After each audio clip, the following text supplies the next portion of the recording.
But some shit hit the fan in Korea. There's a 13-hour time difference. I can't call nobody and ask for no advice.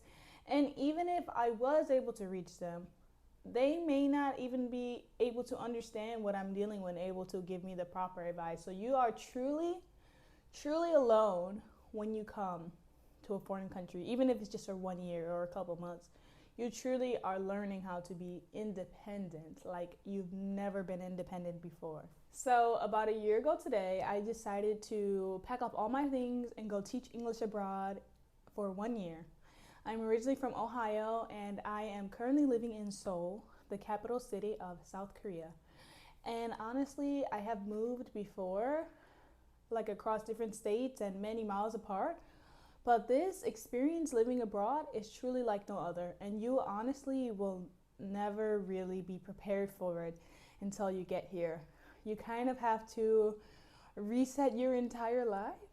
Uh, yeah, let's get into it. Okay, even if you've moved before, moving abroad is just literally something completely different. You're gonna be dealing with a whole new things. You're gonna have no family, probably no friends. You have to make all new friends, and you're gonna be dealing with a lot of new cultural norms and mannerisms that you may have not been used to.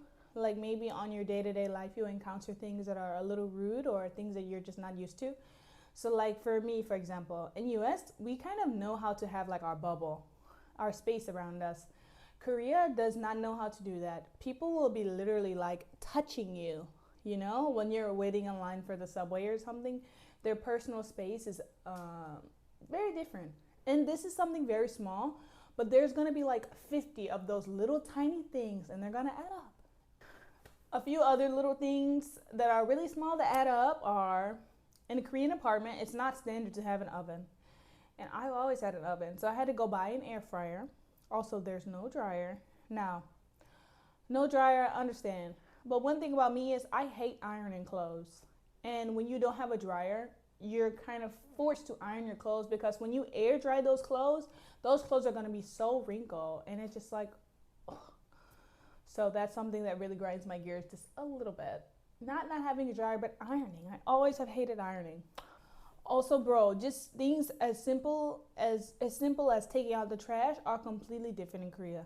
I was throwing my trash away wrong for the first 6 months that I was here. And you might be like, how are you doing that? Are you dumb? No, baby. Korea has, oh my God, you have to literally like sort all your recyclables, right? And then you sort your food trash in one, and then you sort your general trash in another one. And there's like a bunch of different bins outside, and apparently there's a green one for throwing your clothes away. But I don't speak Korean, so I translated it, and it said household trash. So I was just throwing away all my general trash in there for 6 months until somebody told me, like one of my friends was telling me something, and I was like, oh my God, I've been throwing my trash away this whole time wrong. But even just sorting your trash in your house is like something I wasn't used to doing before. So just like had to set up I got like 5 different trash cans in my house, just little things.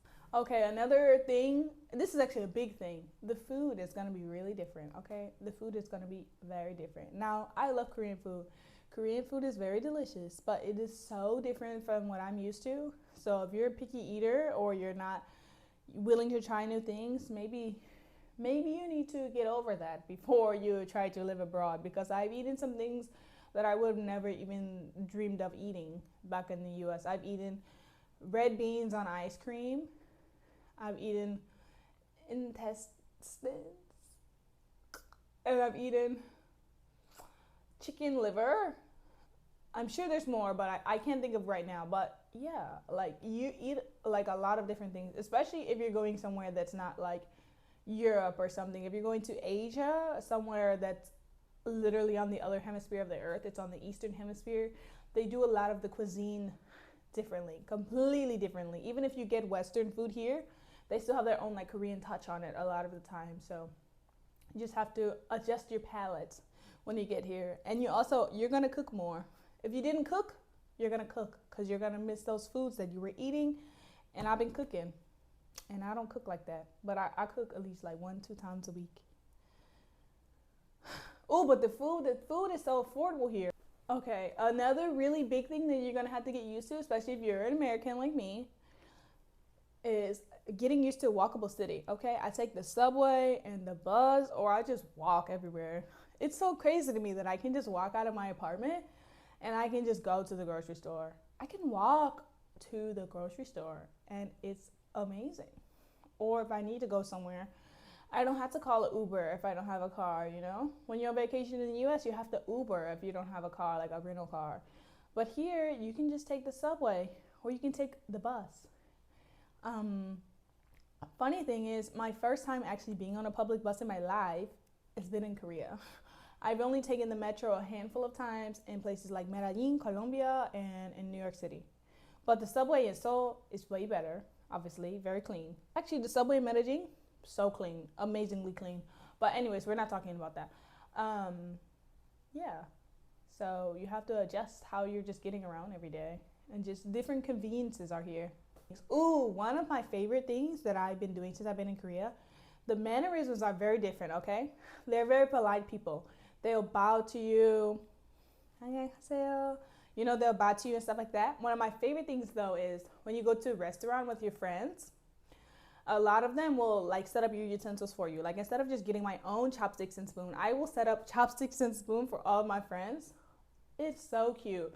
Or there's a thing where you're not supposed to pour your own drink. Like you're supposed to like someone else is supposed to pour your drink. And I feel like those little things, those are really so cute to me, so polite. I love it. And also there's another thing where if someone's like younger than you and they give you something, you're supposed to you're supposed to give it to them like two hands. So sometimes if I notice it, I'll try to be really respectful and I'll try to like give older people things with two hands, or just even a colleague or something, just out of respect, just two hands.